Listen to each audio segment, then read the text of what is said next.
Esta es la tarde en el continente americano. Cuando anochece en Europa y amanece en Asia, así cae la tarde en el continente americano y transcurre la noche y el amanecer en el resto del mundo. La tarde. Hola, bienvenidos a la tarde de NTN 24, el canal de las Américas. Soy Idania Chirinos. Como siempre, un gusto y un compromiso acompañarles.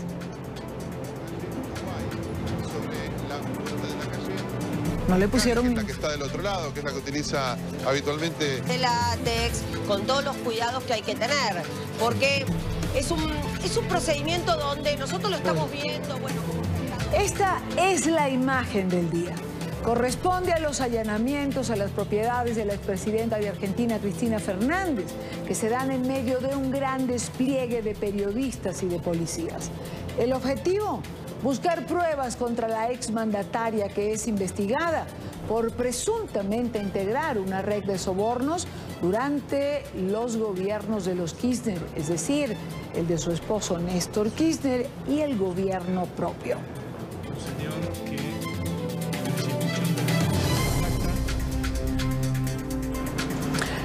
En NTN 24, en el lugar de la noticia, quiero saludar a Martín Suárez, quien se encuentra en la ciudad de Buenos Aires. Martín, muy buena tarde. Hola, ¿qué tal, amigas y amigos de NTN 24? Finalmente terminó el primer allanamiento en esta esquina exclusiva de Juncal y Uruguay, en pleno barrio de Recoleta. Recordamos, en el piso quinto vive la exmandataria de la República Argentina, Cristina Fernández de Kirchner, y actual senadora nacional. Terminó sin encontrar pruebas contundentes. Lo que estaba haciendo en esta ocasión el juez Claudio Bonadío fue precisamente tratar de verificar los testimonios de los supuestos arrepentidos. Por unanimidad, con 67 votos a favor y ninguno en contra, el Senado aprobó anoche los allanamientos a las 3 propiedades de Cristina Fernández pedidos por el juez Claudio Bonadío en la causa de los cuadernos de las supuestas coimas que se comenzó a investigar luego de las revelaciones de Oscar Centeno, el ex chofer de Roberto Barata y mano derecha de Julio De Vido. Los allanamientos fueron habilitados por la Cámara Alta anoche, a última hora, luego de un extenso debate. La senadora Cristina Fernández afirma que es una perseguida política y que no se arrepiente de ninguna política de inclusión que llevó adelante durante sus gobiernos. Estas persecuciones le pasan a los que con errores y con aciertos creemos en algo y defendemos ese algo. Y yo creo en lo que hice como presidenta de los argentinos. Otros sectores de la justicia argentina señalan que la causa que investiga Claudio Bonadío es un mamarracho jurídico y coinciden con la expresidenta Cristina Fernández que se trata de una persecución política. NTN 24 dialogó con el abogado especialista en Derecho Penal Federico Paruolo, que nos dio su análisis sobre este tema. Yo creo que lo que está buscando es dar una demostración de poder, enrolado en lo que parece una aventura de él de ir en contra de todo lo que ya estaba predeterminado en cuanto a lo que se llama operadores jurídicos o judiciales de Comodoro Pi. Por eso entiendo que ha vinculado en la causa, como se diría por el costado, a Javier Fernández, que es históricamente un operador de los servicios de inteligencia en Comodoro Pi.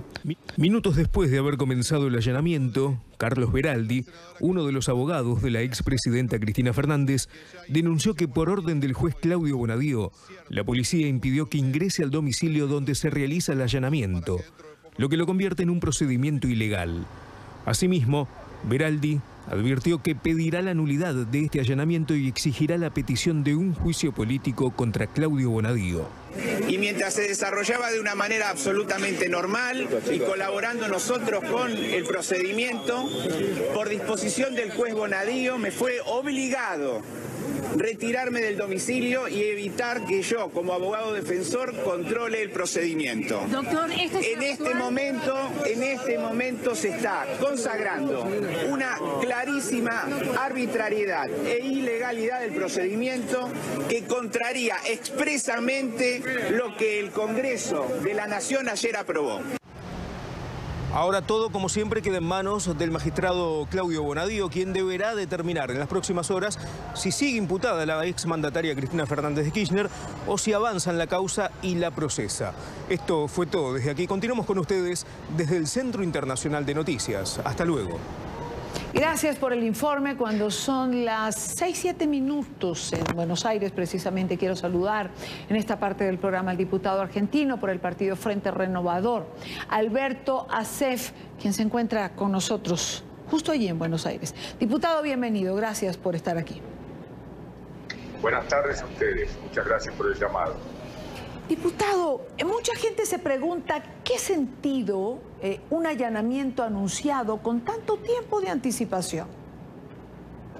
Importancia o relevancia para la causa penal, porque obviamente que lo que se podría buscar o debería buscar básicamente es dinero, es unos bienes materiales, producto de la corrupción que se investiga. Y en este caso está anticipado por todo el mundo y por el propio juez de que no se va a encontrar absolutamente nada de eso. Hoy por hoy el allanamiento a las 3 viviendas de la expresidenta de la República y senadora Cristina Kirchner en Río Gallegos, en el Calafate, sobre el lago argentino y sus hielos famosos, y en la ciudad de Buenos Aires, lo que en todo caso podría significar algo importante para la investigación es que peritos arquitectos o ingenieros puedan determinar si ha habido alguna modificación en las paredes, en los tiros rasos o en los pisos recientemente, lo que podría dar indicio de que existían o preexistían algunas bóvedas o algunos lugares donde podrían haber escondido esos dineros físicos robados mediante los procedimientos corruptos. Pero eso lo veremos después del resultado de los allanamientos que se están efectuando en este momento. Sí, ciertamente habrá que esperar, aunque pareciera que no se ha encontrado mucho, habrá que esperar, digamos que, un informe oficial. Lo que sí hemos visto, diputado, es que en el allanamiento allí en el apartamento ubicado en La Recoleta, en el Gran Buenos Aires, uno de los abogados de la expresidenta, Carlos Veraldi, intentó ingresar y le fue negado el acceso. Entiendo que la autorización del Senado contemplaba la presencia del representante legal de la expresidenta. En realidad, el Senado hizo una especie de recomendación al juez. Cristina quería que el Senado resolviese algunas condiciones para que el juez hiciera los allanamientos. El juez rechazó semejante condicionamiento, absolutamente antirepublicano e inconstitucional. No puede el Poder Legislativo, el Senado, ponerle condiciones a una medida judicial. Entonces se limitó el Senado a señalar que quería que se guarde la necesaria intimidad, que no se filmara y propalara el allanamiento a través de los medios de comunicación. En fin, algunas cuestiones secundarias, más marketineras de la victimización en la que quiere ubicarse la allanada, la expresidenta allanada, pero en realidad la presencia de un senador o senadora en la diligencia no fue una condición que puso el Senado, sino que es una exigencia que está poniendo la defensa de Cristina, que el juez en principio creo que lo ha rechazado. Ahora, el abogado Veraldi también anunció que pediría la anulación de todo el procedimiento y que va a solicitar un juicio político contra el juez Bonadio. ¿Esto es factible, diputado?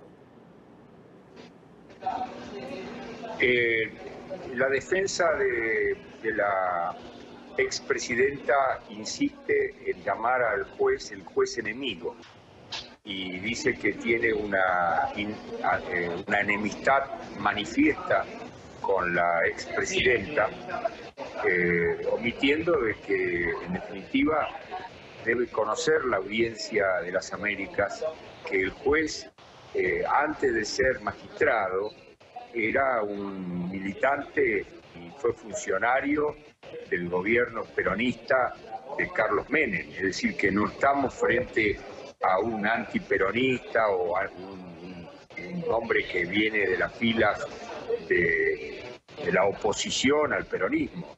En realidad proviene del propio riñón del justicialismo. Por lo tanto, eso debe ser tenido en cuenta a los efectos de caracterizar el perfil político cuando era militante político del juez. Hoy el juez está a punto de jubilarse y quiero creer y quiero transmitir esta convicción o esta, diría, ilusión que yo tengo como legislador y como político argentino. El juez quiere pasar a la jubilación después de haber hecho una tarea memorable, una tarea que tenga un carácter, digamos, hasta aquí llegamos y a partir de hoy empieza otra historia en la judicatura argentina y terminar con la impunidad que tanto mal le ha hecho a la Argentina y por supuesto a todos nuestros pueblos, porque en general, si bien no con la dimensión que ha ocurrido en nuestro país, el mal de la corrupción se ha extendido por toda nuestra América del Sur y la América Central y en fin, toda la América Latina, que es lo que nos interesa, digamos, puntualizar. Así que creo que todo lo que dice la defensa de Cristina sobre el juez no tiene ningún asidero. El juez está obrando con mucha prudencia, minuciosidad y cuidado para no caer en ninguna nulidad de la causa. Sabemos todos que un paso en falso que dé el juez en la causa puede significar el planteamiento de nulidades que derrumba todo lo que se viene investigando. Diputado Alberto Asef, muchísimas gracias por acompañarnos desde el Gran Buenos Aires. Gracias por estar en NTN 24. Gracias, igualmente. Cuando son las 4:14 minutos en Quito, 5:14 minutos en la costa este de los Estados Unidos, revisamos otras noticias de la agenda informativa del día. Es noticia Ecuador, donde las libertades de prensa y expresión están bajo análisis. Edison Lanza, relator especial de la libertad de expresión de la CIDH, realizó una visita oficial para evaluar la situación de derechos fundamentales en este país. La aplicación de una ley de comunicación diseñada por el gobierno de Rafael Correa, recordemos, determinó más de 700 sanciones a medios y periodistas, implantando así un régimen de censura y control de la información. Jean-Paul Bardellini, en Quito, tiene información. Jean-Paul. Hola, ¿qué tal? ¿Cómo están ustedes? Muy buenas tardes. En el encuentro, el relator especial para la libertad de expresión del Sistema Interamericano de Derechos Humanos le ha pedido al gobierno del presidente Lenín Moreno de que tiene que dar un paso más, que no basta solamente con una reforma a la ley, sino sobre todo reconocer las violaciones graves a las libertades de prensa y expresión y reparar los daños causados por la aplicación de la llamada Ley Mordaza. Luego de más de 12 años, la Relatoría de Libertad de Expresión regresa en una visita oficial al Ecuador, un país que ha estado permanentemente en la mira del Sistema Interamericano de Derechos Humanos. Porque, bueno, venimos de una década donde periodistas, medios de comunicación, líderes sociales, dirigentes políticos sufrieron persecución por expresar ideas, opiniones, por investigar, por informar. Pero de parte del Gobierno Nacional creo que esta ha sido también una oportunidad de dar testimonio de ese ambiente de respeto a la libertad de expresión, de respeto a la gestión y trabajo de los medios de comunicación, que son fundamentos básicos, esenciales de un sistema democrático. Así el gobierno de Lenín Moreno asegura que los tiempos han cambiado y que se realizan esfuerzos para recuperar derechos y libertades afectadas por el correísmo. Hay mucho por hacer todavía. Nosotros tenemos todavía pendiente la ley orgánica de comunicación. las reformas que enviamos, que suprimen la Superintendencia de Comunicación, que era un ente prácticamente más sancionador que orientador. Y hemos trabajado mucho sobre el tema del posible linchamiento mediático, pero siempre estamos atentos a sugerencias. Y el relator no esperó para hacer una primera recomendación cuando dijo la reforma legal no basta si el Estado además no reconoce esas violaciones y a sus víctimas. Para reparar los daños que se produjeron en el pasado y las afectaciones a la libertad de expresión, y también para establecer medidas de no repetición, de que esto no vuelva a ocurrir y que el periodismo sea libre. Pasos que, se dijo el Ecuador, está en camino a cumplir. Adicionalmente, hemos acordado crear un consejo y un comité de protección de los periodistas para que puedan trabajar en el fomento de la libertad de expresión. Así entonces, este día viernes que termina su visita al Ecuador, Edison Lanza presentará su informe preliminar con las primeras recomendaciones que le hará al Estado ecuatoriano para recuperar las libertades de expresión y de prensa. Esa es la información que tenemos desde el Palacio de Gobierno en Quito. Ustedes continúan con más de la tarde. Hasta pronto. Son noticias las expulsiones masivas de extranjeros en Chile. Autoridades migratorias deportaron a 77 ciudadanos bolivianos y peruanos que se encontraban pagando penas en cárceles chilenas. En lo corrido de 2018, el gobierno del presidente Sebastián Piñera ha devuelto a sus países de origen a más de 1.000 personas. Saludamos en Santiago a Juan Pablo Monsalve con información. Hola, ¿qué tal, televidentes del programa La Tarde de NTN 24? Pues sin duda continúa la preocupación por parte de las organizaciones que trabajan por los derechos de los migrantes acá en territorio chileno. Por su parte, el gobierno del presidente Sebastián Piñera insiste en que está haciendo cumplir específicamente las órdenes judiciales emanadas por los tribunales que piden que estas personas pues sean expulsadas del territorio chileno. Vamos a revisar el siguiente informe. 69 ciudadanos bolivianos y 8 peruanos fueron enviados por tierra hasta sus países de origen. Esta expulsión hace parte de las medidas que viene implementando el gobierno de Chile en materia migratoria. Es un compromiso que tenemos de lograr rápidamente y de manera eficaz, respetando los derechos humanos de las personas condenadas, sacarlas de acuerdo a las instrucciones de los respectivos jueces, sacarlas del país. Y es por eso que hemos continuado y esta semana ya llegamos a la cantidad de 1.187 personas expulsadas. Desde el Ejecutivo han sido enfáticos en que estos procesos están ajustados a la ley y salieron al paso a las críticas que han emitido sectores políticos y sociales al respecto. Creo que la gran mayoría de los chilenos considera que esto no es un circo, sobre todo la justicia, que son ellos los que nos instruyen a que la Policía de Investigaciones junto con el Ministerio del Interior sean los responsables de estas expulsiones. Creo que ponerlo a un nivel de circo no es respetar en primer lugar los derechos humanos de las propias personas que están siendo expulsadas. Por su parte, la Policía de Investigaciones de Chile confirmó que este proceso se coordinó con las autoridades de los países de procedencia de las personas expulsadas. Hay coordinación con la policía y con las migraciones de cada país. La finalidad de eso es que sea expedito y aparte para, efectivamente, como decía el subsecretario, para que en un momento determinado, si personas tienen cuentas pendientes en sus países o tienen antecedentes que puedan de importancia para las policías de esos países, ellos sepan las personas que van. El pasado 16 de agosto, 51 ciudadanos colombianos también fueron expulsados del territorio chileno, un hecho que le ha valido varias críticas al gobierno del presidente Sebastián Piñera por parte de organizaciones de derechos humanos. A pesar de todos los cuestionamientos, el gobierno del presidente Sebastián Piñera ha señalado que continuará la implementación de su política migratoria. Esta es la información que podemos entregarles a esta hora desde Santiago de Chile. Continúen ustedes con más en el programa La Tarde de NTN 24. Como vimos en Chile, la inmigración es noticia, pero también lo es en España. 7 guardias civiles resultaron heridos tras un nuevo salto de inmigrantes a la valla fronteriza ubicada entre Marruecos y España. El suceso se produjo mientras cerca de 200 inmigrantes subsaharianos cruzaban hacia Ceuta. Por esta vía han ingresado en menos de un mes al menos 800 personas. Marcelo Moncayo preparó un informe en horas de la mañana de hoy. Me parece importante compartirlo de nuevo con ustedes. Hola, ¿qué tal? Saludos para ustedes en la tarde, amigos televidentes de este día. Desde la capital española, la Asociación Unificada de Guardias Civiles denunció la falta de recursos que tienen sus compañeros que protegen la frontera entre España y Marruecos. En las últimas horas, alrededor de 200 inmigrantes subsaharianos saltaron la valla para cruzar a España. Y para eso, hirieron a 7 guardias civiles.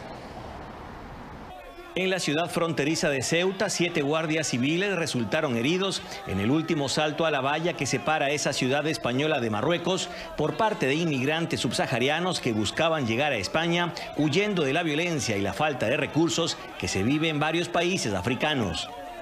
Los inmigrantes utilizaron distintas cosas para abrirse paso entre los guardias civiles, entre ellas cal viva, que produjo algunas quemaduras a los uniformados. Desde la Asociación Unificada de Guardias Civiles denuncian la falta de recursos que tienen sus compañeros que protegen la frontera con Marruecos, situación que ya ha puesto en varias ocasiones en riesgo sus vidas. Una vez más vemos que este asalto tiene éxito y mientras este tipo de asaltos masivos sigan teniendo éxito, se seguirán produciendo. Lo más importante es, en primer lugar, terminar con las mafias que trafican con seres humanos y los desplazan hasta la valla, y en segundo lugar, dotar a los guardias civiles del material necesario para que puedan frenar estas avalanchas.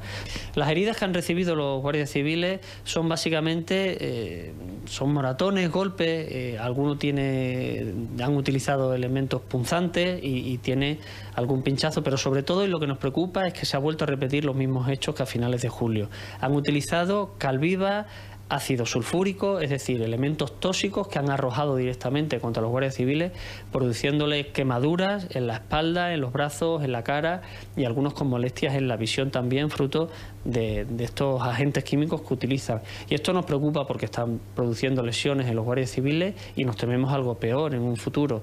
Ya estábamos acostumbrados a que arrojaran otro tipo de sustancias, hablamos sangre, excrementos, que ya de por sí es muy desagradable, porque para ellos ya, una vez que han traspasado la valla, lo único que se interpone es un guardia civil. Ante este hecho protagonizado por los migrantes subsaharianos, el gobierno del presidente Pedro Sánchez ordenó la inmediata expulsión del país de estas personas que ya habían llegado al centro de estancia temporal, que en estos momentos se encuentra colapsado, pues en julio pasado ya habían saltado la valla más de 600 personas. El gobierno español tomó esta decisión amparándose en un acuerdo firmado con Marruecos en 1992, en donde este último se comprometía a readmitir a las personas que ingresaban ilegalmente a España a través de su frontera. Televidentes de la tarde, y a raíz de este hecho, distintas figuras políticas de este país, como el propio presidente del gobierno Pedro Sánchez, se solidarizaron con los guardias civiles heridos. Este es el informe para la tarde. Marcelo Moncayo, NTN 24, Madrid. Gracias a Marcelo. Son las 5:24 minutos en la costa este. Quiero saludar a Soraya Tapia Hadley. Ella es analista experta en temas migratorios, es directora del despacho de Raven Group. Señora Tapia, bienvenida a la tarde. Gracias por estar aquí. Gracias a ti, Dale. ¿Pudiéramos considerar este tema de la inmigración como el gran tema de este siglo que está comenzando? Es decir, no hay un día que no tengamos una información en relación a esto. Correcto, efectivamente. Y mira, no solo es en nuestro hemisferio, es en todo el mundo.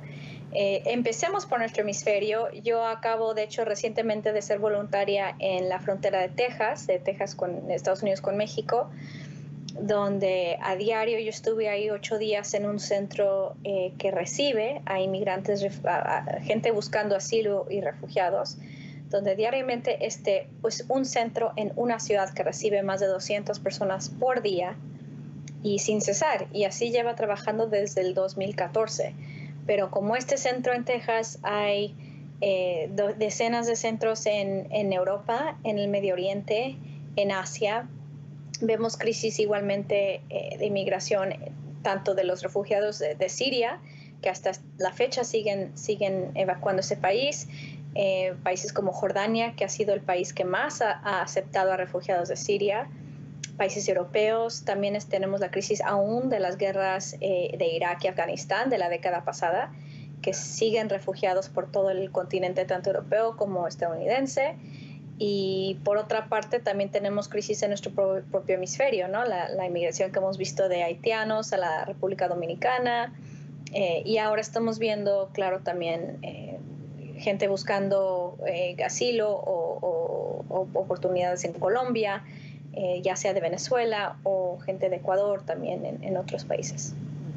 La pregunta sería, ¿está preparado, señora Tapia, el mundo para manejar este flujo permanente de gente de un lugar a otro? Mira, no, evidentemente y tristemente la realidad es que no, en varios niveles. Veamos desde el marco legal para recibir a la gente y tramitar este cambio de población o cómo ayudar a la gente que es en sí desplazada de su lugar de vivienda.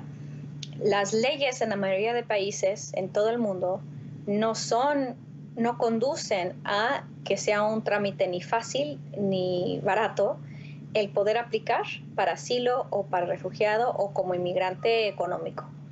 Entonces, ese es el primer gran obstáculo, que desde Estados Unidos a todo el mundo las leyes no son favorables para quienes están aplicando, y quienes aplican ese tipo de procesos rara vez tienen alguna seguridad jurídica o defensa a su disposición, por una parte. Por otra parte, la infraestructura de acotamiento. Si esta gente logra entrar a otros países y logra establecerse, el sistema de acotamiento es básicamente no existente, tanto para educación, para poner a niños a corriente, como también para vivienda. De los 22 millones de refugiados en el mundo, sí, 80% de ellos están en ciudades, no en área rural ni en campo de refugiados. Entonces, esto quiere decir que las ciudades tienen que tener un sistema de acotamiento de estos individuos y no existe, ni para ponerlos en tren de una oportunidad de empleo, sí, no claro, ni mucho menos de vivienda, ni infraestructura para escuelas públicas, ni educación o aprendizaje de idioma. Claro. Es un modelo que, bueno, Israel ha hecho en algunos lugares, ¿no? Ellos tienen sus centros de aculturamiento, como le llaman, pero es muy raro y ningún país otro que yo sepa tiene centros de ese tipo. Ahora, digamos que el mundo pudo verse sorprendido por este fenómeno que ha ido increciendo, además, y seguimos su curva. Ahora, no está llegando el momento, o no es el momento de tener políticas globalizadas en relación a estos temas de inmigración. ¿No tendríamos que atacarlos ya de una forma global? Yo diría, mi opinión es que sí, sobre todo porque la economía ya es global. Mira, para que economías funcionen tienen que transitar bienes, servicios, economía y gente.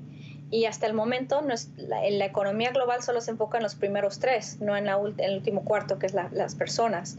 Entonces, tenemos un sistema global de bancario, global de flujo de dinero, global de flujo de servicios, de comercio, de cosas, pero no de gente.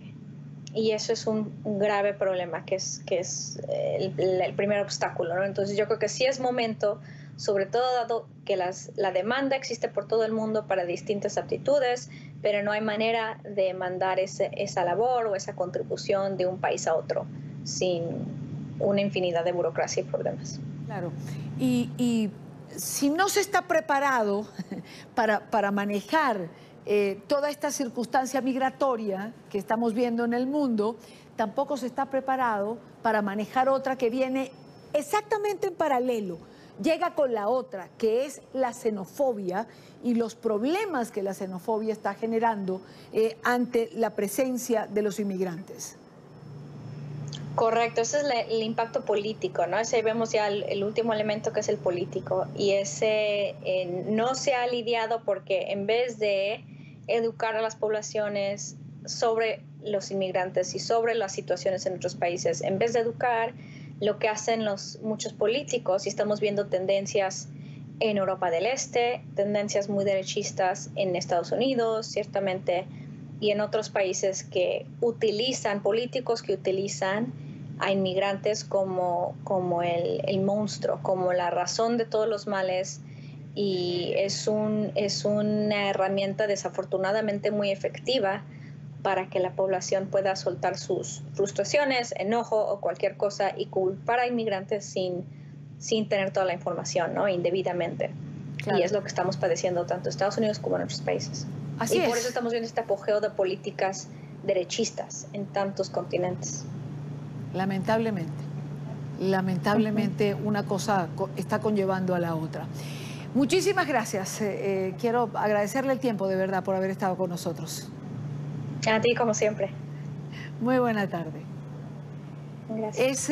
Es el tema, evidentemente, de hoy. Por eso quería conversar con Soraya Tapia en relación a esto, porque por donde quiera que miremos, lo ha dicho ella, en los Estados Unidos, en Europa, en Venezuela, con este flujo migratorio que vemos, es el problema actual y nos está afectando a todos por igual, a nivel global. Por eso, y antes de irnos al corte, quiero hablar, es noticia, no tenemos la cortinilla, pero es noticia el gobierno de Colombia que ha buscado ayuda internacional para lidiar con la crisis humanitaria y la inmigración del pueblo venezolano. En una visita a las Naciones Unidas, el ministro de Relaciones Exteriores de Colombia, Carlos Holmes Trujillo, pidió a ese organismo intervenir, al tiempo que reafirmó que la situación en Venezuela es un asunto de seguridad nacional. Violeta Bastardo tiene la información. Muy buenas tardes. En efecto, el canciller dijo que parte del motivo de esta visita aquí en las Naciones Unidas y es que la crisis venezolana y el tema de la inmigración no solamente afecta a Colombia, sino también a los países vecinos y por eso está aquí hoy. Que es una verdadera crisis humanitaria. Es un asunto de seguridad nacional, es un asunto que tiene que ver con los distintos sectores en nuestro país. Así catalogó el canciller colombiano el éxodo de venezolanos a ese territorio, también a Perú, Ecuador, Chile y Argentina, lo que afecta grandemente la economía de cada uno de ellos. Por esa razón estamos movilizando a la comunidad internacional, tanto desde el punto de vista regional como desde el punto de vista multilateral. Las relaciones entre ambos países no están en su mejor momento. Esta semana, el gobierno colombiano denunció la presencia no autorizada de 2 helicópteros y también militares venezolanos en la frontera de ese país. Fue catalogada como una violación a la soberanía de Colombia. Simplemente decir que todos los hechos confirman que se trató de una violación de la soberanía del territorio nacional y no voy a extenderme más en eso. Pero Venezuela dice que eso no es cierto. Es absolutamente cierto. Eso lo demuestran los hechos y el análisis que de la situación hicieron nuestras autoridades. El ministro dijo además que no solamente es un problema de Colombia, sino también de los países vecinos en cuanto a la crisis que se está viviendo en esos momentos en Venezuela y por eso decidió venir a buscar ayuda ante las Naciones Unidas y que están en conversaciones con las autoridades de Brasil, con Ecuador y también con Perú. Desde las Naciones Unidas, Violeta Bastardo, NTN 24. Alerta en Hawái por la llegada del huracán Lane. Categoría 4, vientos sostenidos de hasta 240 kilómetros por hora. Representa la peor amenaza climática a este archipiélago de las últimas 3 décadas. Los ciudadanos se han abastecido de agua, alimentos y han tomado las precauciones necesarias en sus hogares ante esta emergencia y ante la solicitud que han hecho las autoridades. Quiero saludar a Ariel Rodríguez, meteorólogo de nuestra cadena aliada Telemundo 51, que nos muestra el panorama del huracán, cómo se mueve y qué puede ocurrir en los próximos días. Ariel, bienvenido. Adelante. Así es, Idania, muchas gracias. Situación preocupante la que se vive ahora mismo a través del archipiélago de las Islas Hawaianas debido a que tenemos a este monstruo de huracán que es categoría 4, vientos de 130 millas por hora, se está moviendo al noroeste a razón de 7 millas por hora. Al momento se encuentra a un poco más de unas 200 millas de la Isla Grande y también estamos viendo lluvia torrencial. Acá vemos en estos colores el peligro, todas las alertas que están en vigor en esa zona. Gran parte del archipiélago ahora mismo bajo un aviso de huracán. Justo acá en la esquina norte están bajo vigilancia de huracán huracán y eso estaría cambiando ya debido a que se sigue acercando este sistema. Vamos a hablar de las lluvias que se espera que sean copiosas, además de los vientos. Se han reportado ya vientos a unas 250 millas del centro de hasta 70 millas por hora, así que el anillo de vientos es muy grande. Según el Centro Nacional de Huracanes, los vientos de tormenta tropical, que son vientos de más de 39 millas por hora y hasta 73 millas por hora, se extienden unas 140 millas del centro y vean que están ya casi rozando acá la Isla Grande. Los vientos huracanados se extienden a poco más de unas 40 millas del centro, así que los más fuertes, los más peligrosos al momento no están afectando ese sector, pero eventualmente sí van a estarlo haciendo. Las lluvias son muy intensas, se esperan incluso que pudieran acumularse entre 10 a 20 pulgadas. Recuerden que las islas hawaianas son muy montañosas. Al tener mayor elevación, eso hace que la lluvia se precipite con más fuerza, así que hasta 30 pulgadas en zonas elevadas son posibles. Peligro potencial de deslaves en toda esta zona. Ha estado lloviendo desde ayer y va a estar lloviendo por lo menos hasta el fin de semana, así que estamos hablando fácilmente unos 4 a 5 días de lluvia muy intensa a través de toda esta zona porque este sistema está moviéndose muy lentamente. Hablemos entonces del pronóstico oficial del Centro Nacional de Huracanes. A través de toda esta zona lo que estamos viendo es la cercanía de este ciclón, quizás como un categoría 2 a la Isla Grande, ya para el viernes en la mañana. Es posible que en esta zona ya veamos los vientos huracanados. Quizás no sean vientos de más de 100 millas por hora, pero sí podrían ser vientos por encima de las 74 millas por hora si no se acerca demasiado a las islas. Y eventualmente se acercaría a la porción norte y centro del archipiélago hawaiano, ya quizás debilitado a una tormenta tropical. Todo depende de cuándo haga el giro. Si ese giro se retrasa, entonces las islas estarían expuestas a lo peor y a los vientos más catastróficos. Si se mueve un poquito más hacia el sur, entonces se librarían de ese peligro de vientos, pero van a continuar viendo peligro de inundaciones, peligro de deslaves, lluvias torrenciales y sobre todo una situación muy peligrosa para los surfistas que no deben aventurarse al mar bajo ningún motivo. Recuerde, olas que podrían causar la muerte, más de 25 pies y quizás incluso un poco más. Ahora, por supuesto, regreso a los estudios de la tarde en NTN 24. Muchas gracias, Idania. Gracias a ti, Ariel. Gracias por estar con nosotros y gracias por ese completo y detallado reporte de la ruta y lo que puede ocurrir con este huracán, el huracán Lane. Por supuesto, atentos a informar siempre lo que ocurra.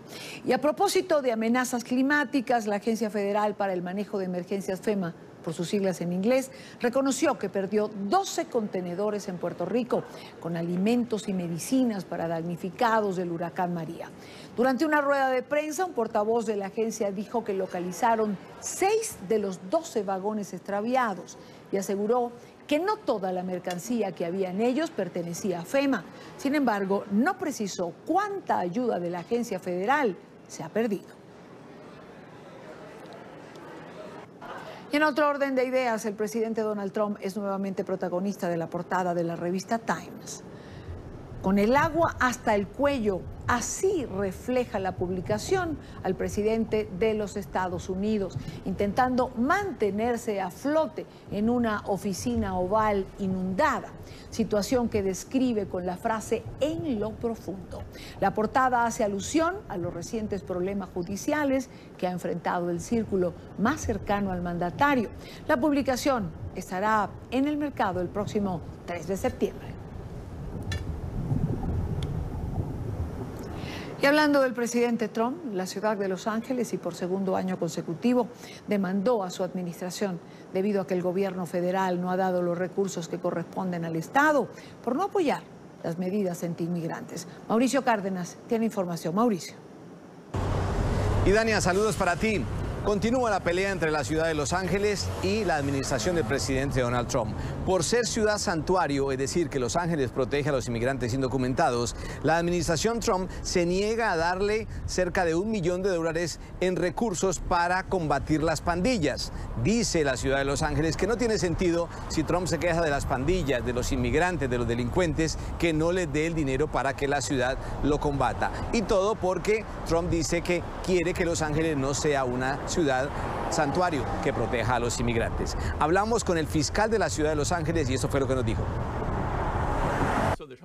Bueno, la administración Trump ha estado intentando encontrar maneras para castigar a las jurisdicciones que no cooperan y no participan del refuerzo de la migración civil, y este es otro esfuerzo. Bueno, nuestra oficina está luchando contra ese esfuerzo porque el dinero en juego es crucial para proteger la seguridad pública aquí en Los Ángeles.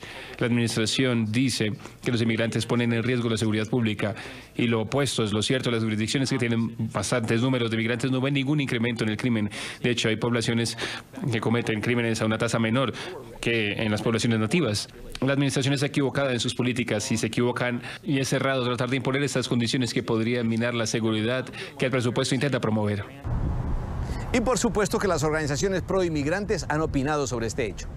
Bueno, la decisión de la administración del presidente Donald Trump a través de su Departamento de Justicia y su fiscal general, que es Jeff Sessions, que quiere castigar a las ciudades que se han denominado santuarios porque protegen los derechos civiles y legales de los trabajadores inmigrantes indocumentados, pues ya fue declarada el año pasado como inconstitucional, porque busca obligar a los gobiernos de estas ciudades santuario a que, como condición de recibir lo que realmente son pocos fondos, en el caso de Los Ángeles, poco más de $1 millón cada año para combatir a las pandillas. Hace unas horas se conoció también que el fiscal del estado de California, Javier Becerra, volvió a demandar a la administración Trump porque también por segundo año consecutivo le está negando cerca de $29 millones en ayudas federales para educación, para transporte, para vías de comunicación, por el mismo problema, porque California está declarado estado santuario y no comparte las políticas migratorias de la administración Trump. Las demandas de la ciudad de Los Ángeles y de California por los presupuestos del año 2017 todavía están pendientes. Desde Los Ángeles, Mauricio Cárdenas para la tarde de NTN 24. Gracias, Mauricio, por la información. Y si de demanda se trata, 250 banqueros de Florida se reunieron hoy en Miami para hablar sobre los riesgos que enfrenta el sector para hacer negocios con capitales provenientes de Venezuela. Esto a raíz de las sanciones impuestas por el gobierno de los Estados Unidos a empresas y a funcionarios venezolanos. NTN 24 en el lugar de la noticia con Paola Serna. Paola. Hola, ¿qué tal? Muy buenas tardes. Estados Unidos cada vez impone más sanciones en contra de personas y organizaciones vinculadas al gobierno de Venezuela para evitar que se laven capitales provenientes de la corrupción en este país, en territorio norteamericano. Es por eso que la banca mantiene muy de cerca la atención sobre estas sanciones y las personas que están siendo investigadas por el gobierno para evitar las propias entidades financieras envolverse víctimas de este flagelo de lavado de dineros que cada vez aumenta más desde Venezuela.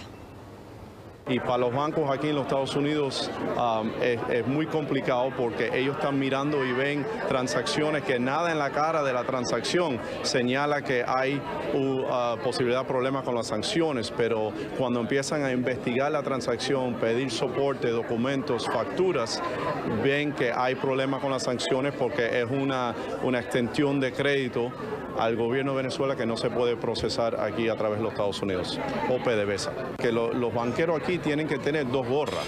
La primera gorra es para identificar si actividad está sujeto a las sanciones y para llegar a una conclusión razonable, sí o no, si está. Pero entonces después ellos tienen la gorra que tienen que reportar actividad sospechosa. Ellos pueden determinar que una actividad no está sujeto a las sanciones, pero entonces quizás hay actividad que está sujeto a una obligación para reportar operaciones sospechosas, si hay algo en los documentos que luce fraudulente, si hay prueba que hay un testaferro.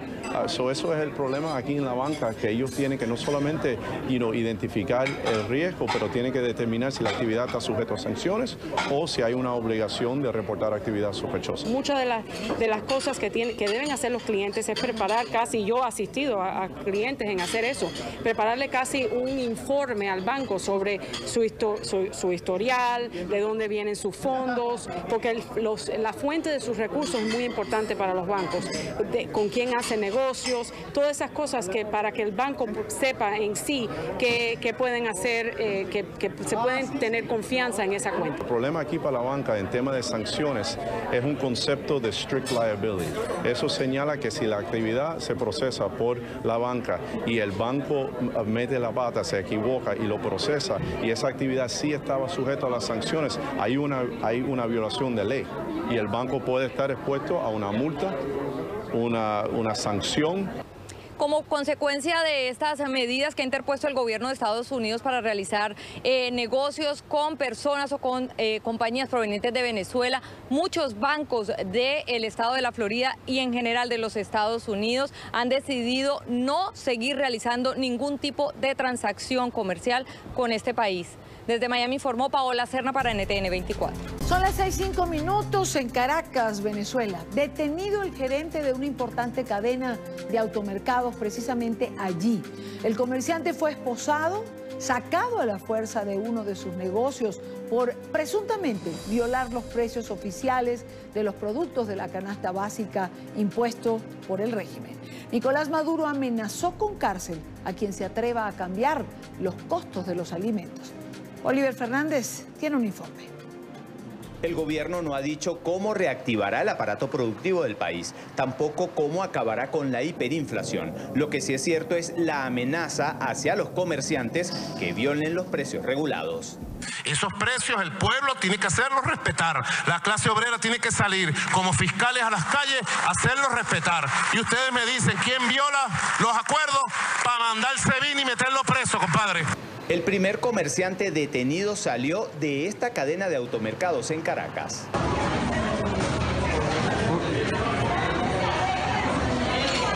Hay indignación entre los comerciantes. Ellos señalan que mientras no se reactive el aparato productivo, es imposible mantener los precios. Trabajar a pérdida no es una opción. El destino pudiera ser la quiebra.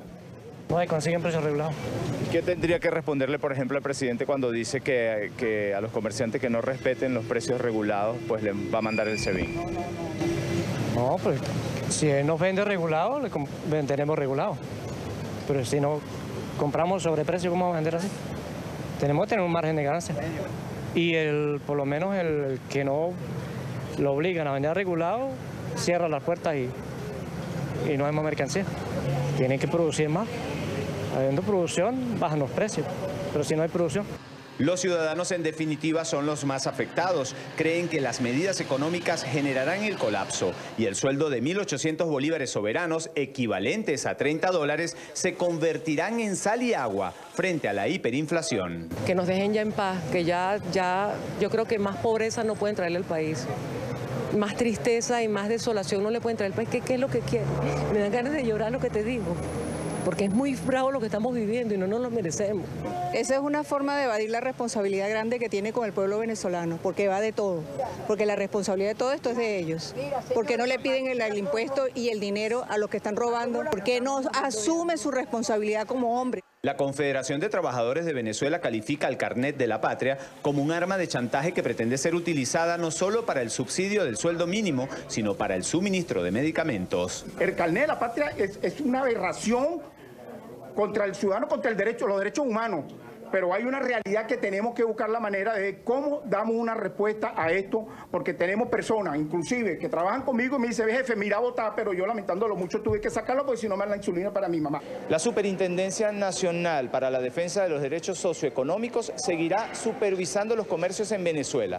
Sin embargo, los ciudadanos aseguran que el responsable de la debacle económica es el gobierno. Es la información que manejamos desde Caracas y con ella los invitamos a que continúen con más de la tarde. Gracias a Oliver Fernández. Saludamos en Caracas a Víctor Maldonado, analista económico, exdirector de la Cámara de Comercio de Caracas. Víctor, gracias por acompañarnos. Bienvenido. Buena tarde. Buenas tardes, Idania. Gracias por la oportunidad de estar contigo, con toda tu teleaudiencia. Cuando uno revisa lo que ha sido la debacle económica de Venezuela en los últimos años, no puede creer que estemos otra vez en el mismo punto. Control de precios bajo amenaza de cárcel. Esa es la realidad en este momento. Totalmente cierto. Efectivamente, el gobierno insiste en un conjunto de medidas que nos han conducido a todos a la ruina social y al gobierno al fracaso absoluto del socialismo del siglo XXI. Cosa que cabía esperar porque los socialismos no producen sino esto: pobreza, ruina, desempleo, desinversión y muchísima desolación. En este caso, por supuesto, estamos llegando al final de nuestra propia tragedia, porque lo que estamos viendo ahora es una condición de absoluta desconfianza a estas políticas económicas que se expresa de muchas maneras. No solo de la forma como tus periodistas lo expresaron con las entrevistas de calle, sino también a partir de la inmensa crisis humanitaria que se está planteando en las fronteras con Colombia o las fronteras con Brasil, y que crisis humanitaria que llega hasta Argentina en términos de preocupación, porque efectivamente los venezolanos que no confían, que no le dan crédito a este gobierno, que por supuesto no creen en su política económica, pues los más vulnerables prefieren irse antes de pasar aquí hambre, desesperanza, desempleo, violencia y muchas veces muerte. Ahora, Víctor, mercado regulado, productos desaparecidos. Venezuela en este momento tiene una gran escasez de productos comestibles, tiene una gran escasez de medicamentos. ¿Por qué insistir en esta regulación? Es decir, lo que vemos y lo que hemos visto durante mucho tiempo en los locales comerciales, en los supermercados, en los abastos, en las farmacias, son vitrinas vacías. Es una estantería que se hace el esfuerzo por llenarla, colocando productos en la primera fila de los que hay que se repiten. ¿Por qué insistir en esta fórmula? ¿Por qué querer controlar los precios de un mercado cuando eso lo que va a conducir es a que el venezolano tenga menos acceso a los productos que pueden satisfacer sus necesidades básicas? Mira, yo creo que el régimen es rehén de su propia ideología y de muchos años de mala política, que no la puede desmontar sin caer. Y paradójicamente, si las mantiene, tampoco se mantiene al frente del país. Yo creo que efectivamente este es un paso hacia adelante del régimen hacia su propio abismo, con la desgracia de que en ese abismo también nos arrastra a nosotros. Lo que tú planteas es absolutamente cierto. Control de costos y precios, con además devaluación del signo monetario, más una hiperinflación, es una inecuación, no tiene solución. No hay forma que ningún empresario o comerciante lo pueda asumir, y por lo tanto lo que vamos a ver es cierre de empresas, desempleo, escasez, muchísima escasez, porque además luego de 6 años de esta crisis acentuada, que coincide, por cierto, con todo el periodo que ha estado al frente Nicolás Maduro, bueno, no hay inventarios, la producción está en el suelo, la agroindustria no ha podido sembrar sino lo mínimo indispensable, o sea, el país no tiene capacidad de asumir y de resistir por mucho tiempo una política que no es una política, sino la suma de toda la insensatez posible, de toda la impericia y, por supuesto, hay que decir también de toda la maldad aplicada a un país. Ahora, entiendo, y es la información que manejamos, que posterior al anuncio que ha dado Maduro de todas estas nuevas medidas económicas, al día de hoy, 4 días después, no todos los locales comerciales en Venezuela han abierto. Y no han abierto porque simplemente no saben los comerciantes cómo manejar esta circunstancia, cómo manejar esta situación. Han aumentado el salario de un día para otro y con ello los pasivos laborales, los comerciantes, y no solo los comerciantes, los colegios, por ejemplo, en Venezuela, no tienen cómo asumir los pasivos laborales, simplemente porque no se cobró en base a este aumento. ¿Qué busca el gobierno, Víctor? ¿Quebrar lo que queda de país, lo que queda de sector productivo, comercial, educativo, farmacéutico, lo que queda de país en general? Mira, nosotros estamos viviendo la semana de la paradoja. Con esta medida no hay fórmula de cálculo económico y además con un gobierno transformando su política económica en un régimen de policía y detención a los comerciantes, menos.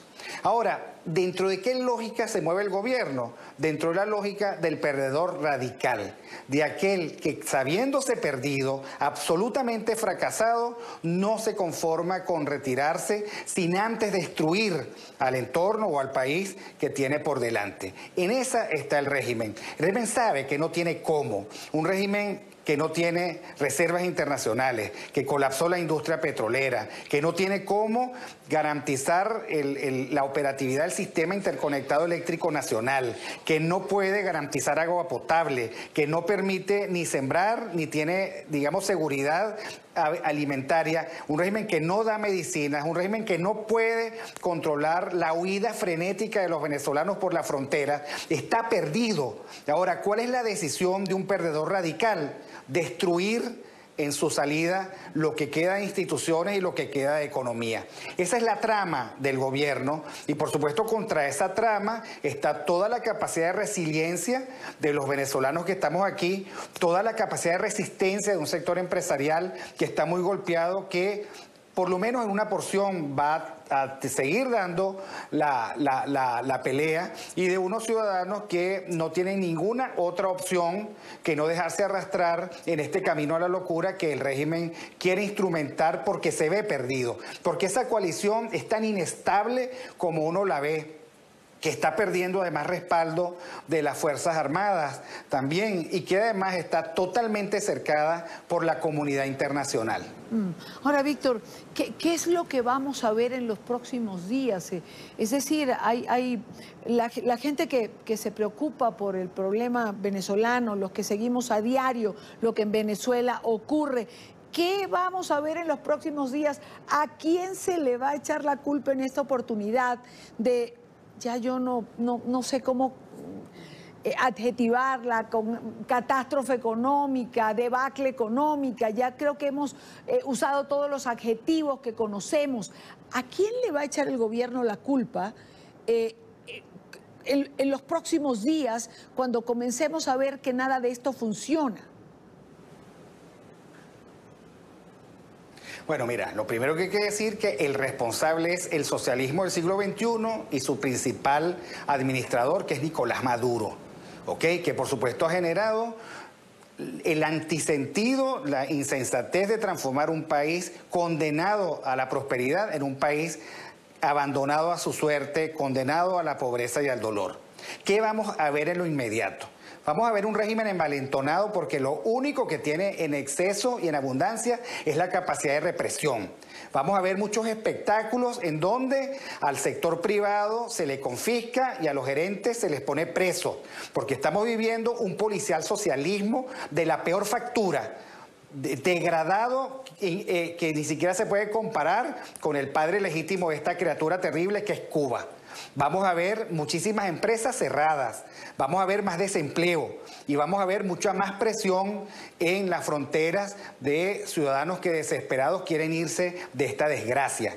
No vamos a ver recuperación económica, no vamos a ver el atenuamiento de la inflación, no vamos a ver un tipo de cambio que se comporte razonablemente, no vamos a ver abastecimiento, no vamos a ver estabilidad. Entramos en un periodo crítico de la misma crisis, porque hay que decirlo, esto no es sino una reedición de lo peor que ha intentado el gobierno en los últimos 6 años y que por lo tanto nos ha traído hasta aquí. Quiero darle las gracias a Víctor Maldonado por estar con nosotros en la tarde de hoy, en vivo y directo desde nuestros estudios en Caracas. Víctor, muchísimas gracias. Buena tarde para ti. Gracias a ti. En Venezuela, a 4 días de la implementación de la reconversión monetaria, los ciudadanos se sienten más pobres. El nuevo Bolívar no alcanza para cumplir con las 3 comidas diarias. Muchos están deprimidos y estiman que la situación con los días va a empeorar, como decía Víctor Maldonado hace un minuto. En Caracas, Carolina Bigot tiene este informe. ¿Qué come hoy? ¿Qué ha comido hoy? No, un pan con guarapo en la mañana. 5 ceros fueron restados a la moneda nacional. De Bolívar fuerte pasó a Bolívar soberano. Para la mayoría de los venezolanos la medida no mejora la grave crisis económica que atraviesa el país. La locura absoluta. El señor Antonio tiene 70 años, aún trabaja como vendedor y además es pensionado. Pero su situación es crítica y el nuevo Bolívar en nada la mejoró. Antes la pensión no cobraba la pensión y le duraba para uno vivir durante todo el mes, comer durante todo el mes. Ahora la pensión solamente alcanza para 6 huevos nada más. Un café pequeño vale 1 millón de bolívares, el café pequeño. Entonces tengo que dar un billete de 10. Y en los bancos solamente están dando 10 bolívares nada más. Nunca pensó tener una vejez como la que hoy vive. Yo pensé que tampoco iba a trabajar en esta época. Yo pensé que iba a quedarme en la casa leyendo libros y eso, pero que ahora... ¿Y por qué está trabajando? Bueno, porque no hay para dónde comer. Uno pasa hasta 3, 5 y 6 días a la semana sin poder comer pollo, ni carne, ni pescado menos. A su juicio, la reconversión, así como el resto de las medidas que ha tomado el gobierno de Nicolás Maduro, solo lo han hecho más pobre y hasta sentirse deprimido. Deprimido, triste, con taquicardia. Uno sale a la calle con la boca seca, casi con angustia, desesperación. Recordemos que el gobierno de Nicolás Maduro implementó esta medida para bajar la hiperinflación, que recordemos para el mes de diciembre y según el Fondo Monetario Internacional alcanzará el 1.000.000%. Desde Caracas, Venezuela, Carolina Bigot para la tarde de NTN 24. 6:27 minutos en la costa este de los Estados Unidos. Continuamos con más en la tarde de hoy. Con el paso de los días crece el drama humanitario de miles de venezolanos que llegan a Colombia en busca de mejorar su situación. La primera escala del recorrido complicado, tortuoso, puede ser Bucaramanga, al nororiente del país. En parques y calles descansan luego de días de viaje y de caminata. Familias enteras que solo tienen como objetivo darle a sus hijos un futuro mejor.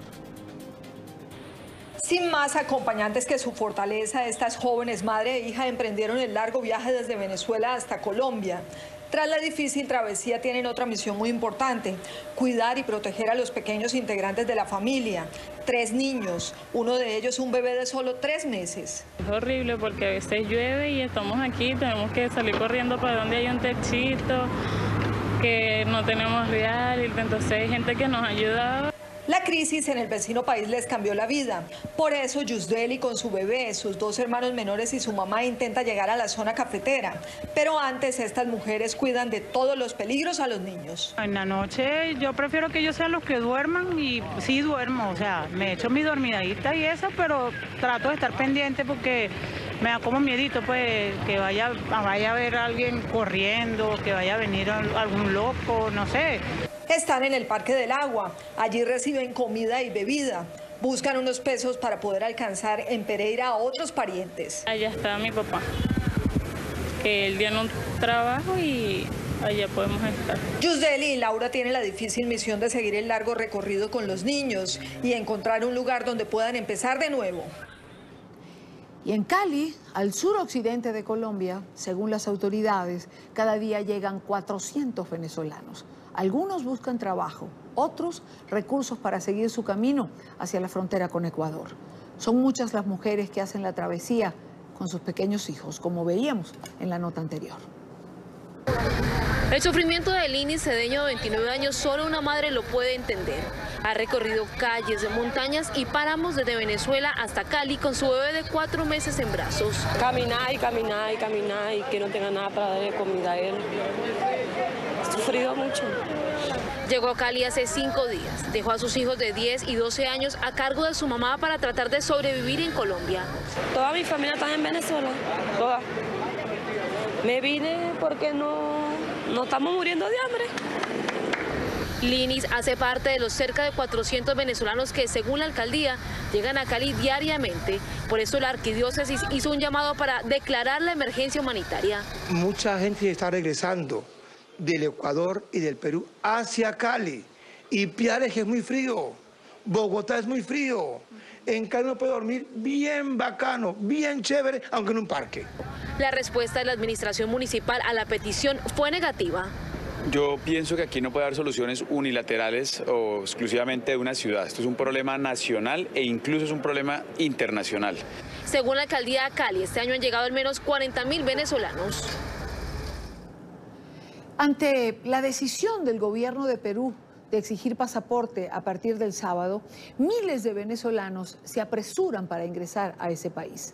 Entre ellos hay niños como Joandro, que pasan días de angustia, cansancio, tras recorrer miles de kilómetros al lado de sus padres. Fue un abrazo aplazado por un año. Una dura experiencia que genera choque de emociones y más cuando se tiene solo 9 años. Estoy feliz y triste. Estoy de una manera que no puedo expresar. Estoy feliz porque al fin veré a mi papá, pero estoy triste de que dejé a muchas personas atrás. La crítica situación en Venezuela separó a los Pernía Plaza. El padre dejó el país con el firme propósito de darle una oportunidad a sus 3 hijos y su esposa. Cruzó Colombia y Ecuador hasta llegar a su destino, Perú. Meses de gran sacrificio que tuvieron recompensa con la llegada de los suyos. Ayer cumplí un año de estar acá, de haberlo dejado en Venezuela a mis niños. Casualmente ayer. Y hoy, a un año y un día, lo estoy recibiendo acá. Los niños, bajo la tutela de su mamá, también tuvieron que viajar por 3 naciones para el reencuentro. Como él no podía regresar, decidimos que nosotros nos veníamos a estar con él. Saben que su estancia puede ser temporal y que tal vez tendrán que embarcarse hacia otro territorio, pero están juntos. Esa es la nueva fuerza. Aseguran que no volverán a Venezuela hasta que el chavismo deje el poder y reiteran que la tranquilidad lamentablemente está lejos de su tierra. En lo que va de año, desde Colombia han salido por la frontera con Ecuador cerca de 600.000 venezolanos. Se dirigen especialmente a Perú, Argentina, Chile, Brasil. En Colombia hay más de 1 millón de venezolanos. Muchos de ellos circulan con tarjeta de movilidad fronteriza o con el permiso especial de permanencia. Muy pocos ingresan con el pasaporte.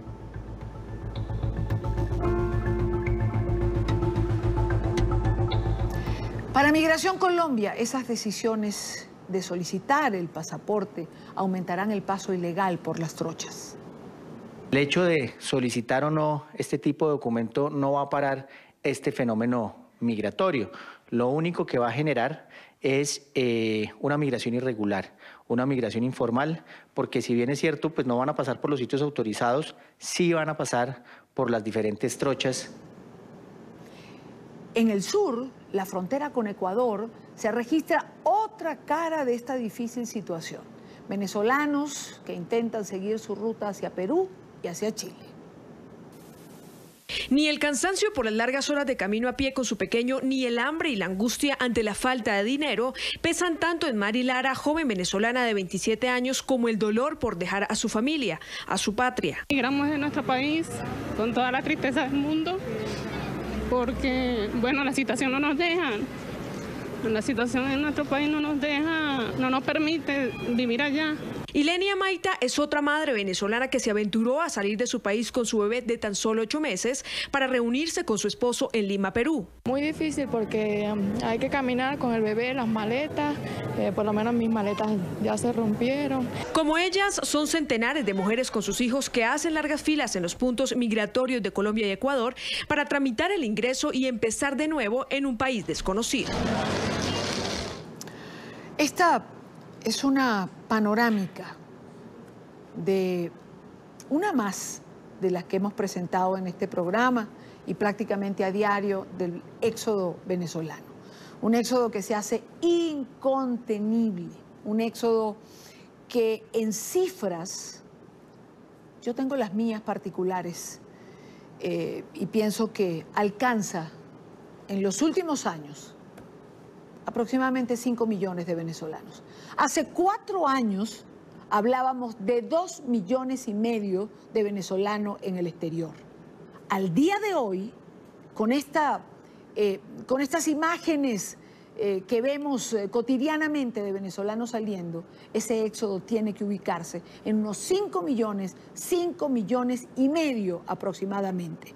Amnistía Internacional, lo decíamos ayer, calcula que en el 2017 y lo que va de 2018 han salido aproximadamente 1.800.000, 2 millones. Entonces, hablamos de 5 millones y medio. Y es la primera pregunta que le hago a nuestra invitada, Gaby Arellano, diputada a la Asamblea Nacional Venezolana. Gaby, bienvenida. Gracias, Dani. No puedo aceptar que sigan diciendo que hay 2 millones y medio de venezolanos. ¿Será los que han salido en los últimos meses o en el último año? Sí, bueno, primero dejar claro, yo hago una cifra comparativa, ¿no? El venezolano no es un inmigrante más. El venezolano es un desplazado forzoso. El venezolano no sale del territorio porque quiere.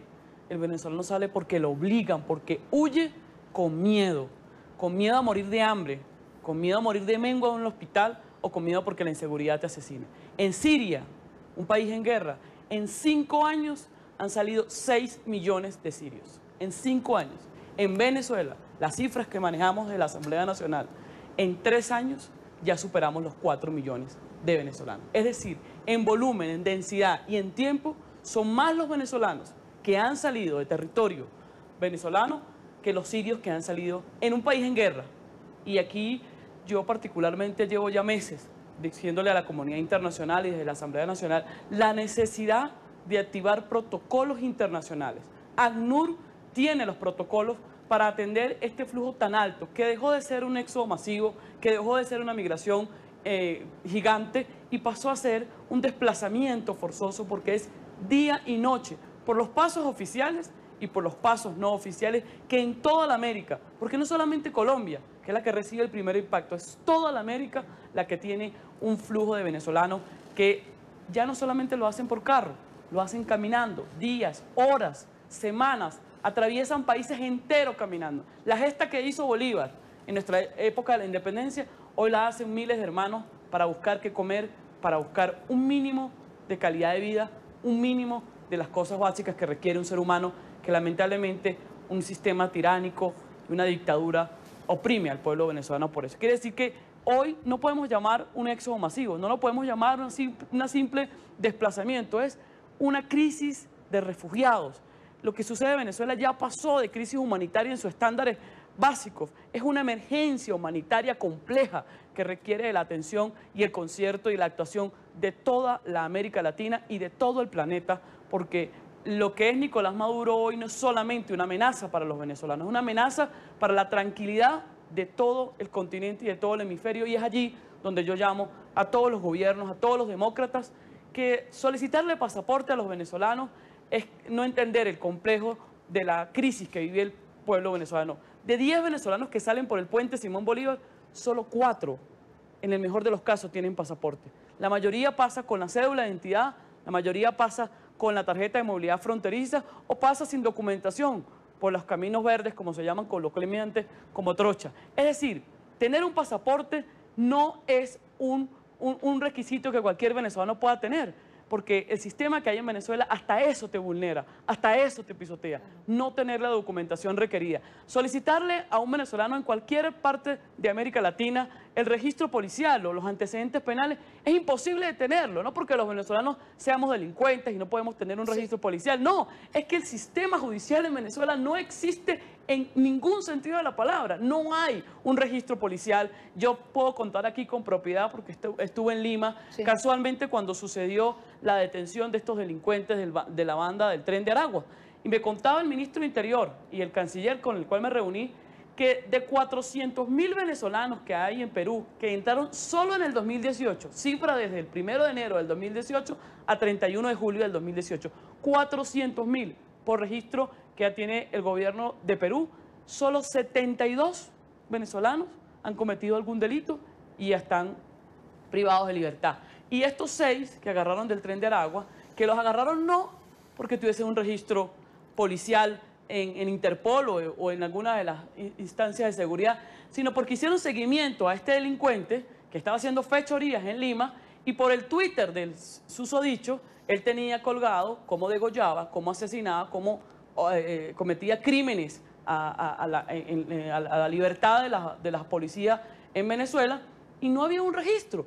Yo llegué a Lima y me reuní estando 5 días de esa detención y yo le preguntaba al ministro, ¿usted ha comunicado al gobierno venezolano y tiene algún registro policial? Y me dice, absolutamente nada. Me dice que ese señor no tiene ningún tipo de antecedentes en Venezuela y él en su Twitter, en su red social, colocaba como asesinado, como robaba, como extorsionaba. Es decir, el sistema de justicia en este país, en nuestro país, no funciona y es por eso que nosotros de la Asamblea Nacional estamos realizando un informe para hacérselo llegar al secretario general de la Organización de Estados Americanos, a la Oficina de Migración de la Organización de Estados Americanos, para implementar políticas que estén en el marco de los tratados internacionales, especialmente el Convenio de Cartagena, donde se estipula cómo debe ser tratado un refugiado, porque el venezolano no es un inmigrante más. Pero, ¿por qué hay resistencia o por qué no se ha logrado que se le dé el estatus de refugiado?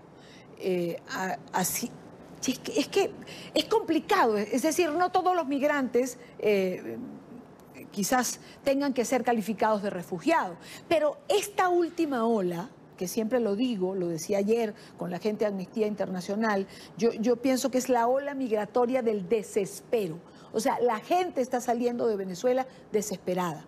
¿Por qué no se ha logrado ese estatus de refugiado? Bueno, creo que ha habido, primero, no se entiende la complejidad del drama que se vive en nuestro territorio y la razón por la cual se desplazan tantos venezolanos. Yo coloco un punto de quiebre.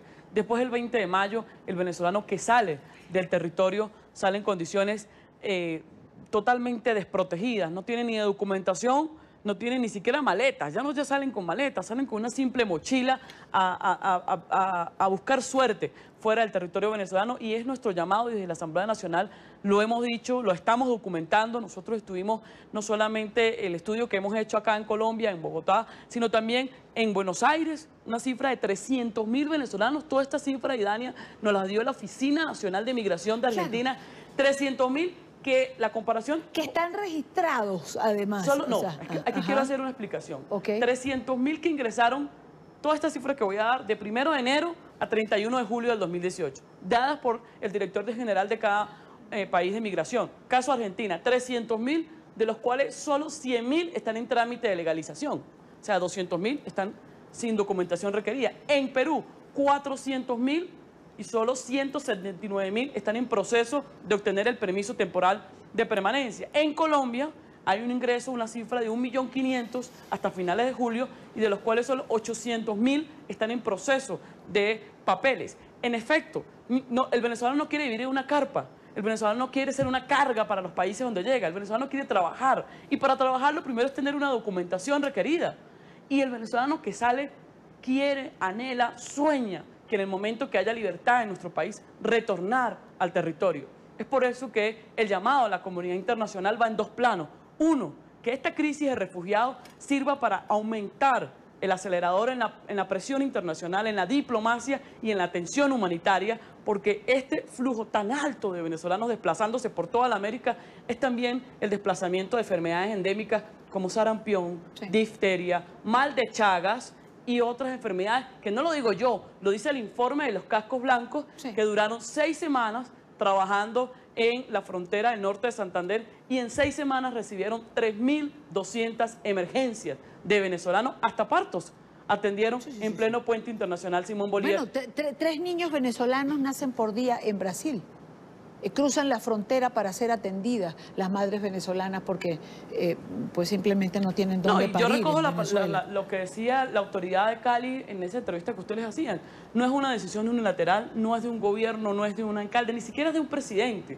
Es del concierto de la América Latina y nuestro llamado es que ese tema sea tocado con urgencia y pronto en el Consejo Permanente de la Organización de Estados Americanos, porque Chile, por ejemplo, optó la visa humanitaria para atender a los venezolanos. En Argentina se puede acceder rápidamente a la documentación. En Perú hubo el permiso especial que estaba aprobado hasta el 31 de diciembre de este año y lo recortaron a 31 de octubre. En Colombia da OP, pero no pueden haber programas en un país y en otro no. Debe ser una atención homogénea en toda la América Latina y es partiendo y entendiendo que es una crisis de refugiados en la frontera que se pueden desplegar políticas de salud, claro, escolaridad de los niños y de seguridad. Hay una reunión convocada por el gobierno, bueno, pero hay una convocada por el gobierno de Ecuador a nivel de cancilleres para el 17 y el 18 de septiembre. Creo que a esta reunión está invitado también ACNUR y la Organización Internacional de las Migraciones. Entiendo, por supuesto, que esto es para intentar canalizar precisamente.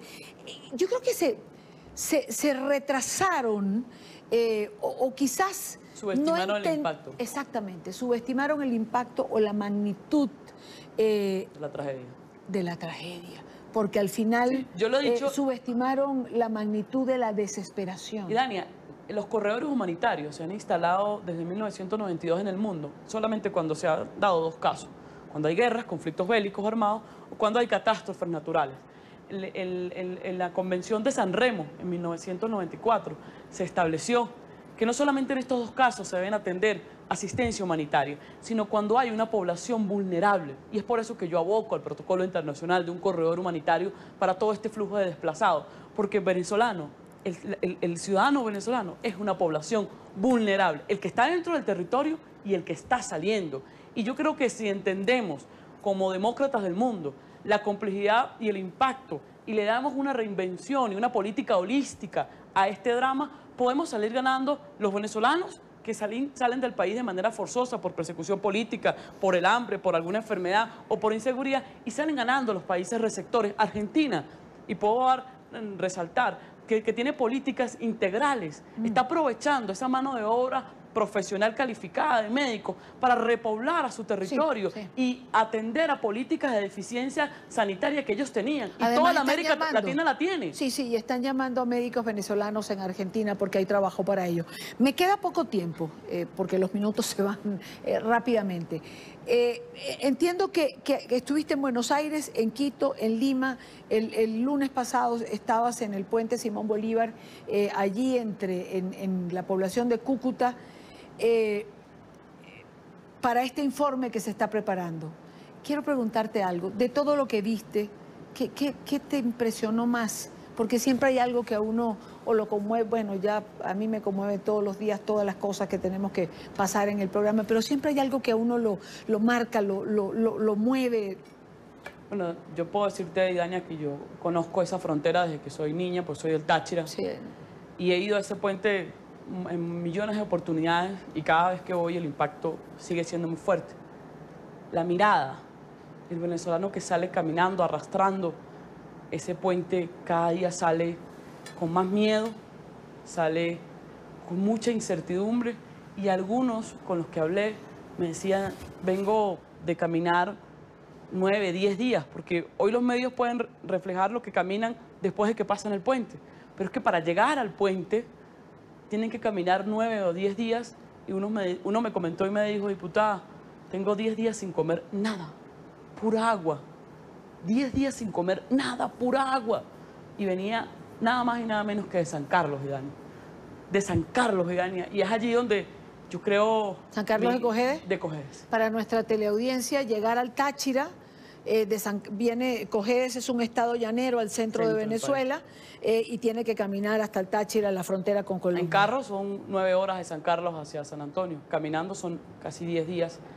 Y me decía, ese señor que me lo conseguí en el puente, me dijo, yo estoy seguro que todo esto que estamos pasando es porque va a sacar lo mejor de nosotros y vamos a tener un país distinto como sociedad, porque hemos aprendido a valorar desde lo más sencillo, desde lo más simple a lo más valioso.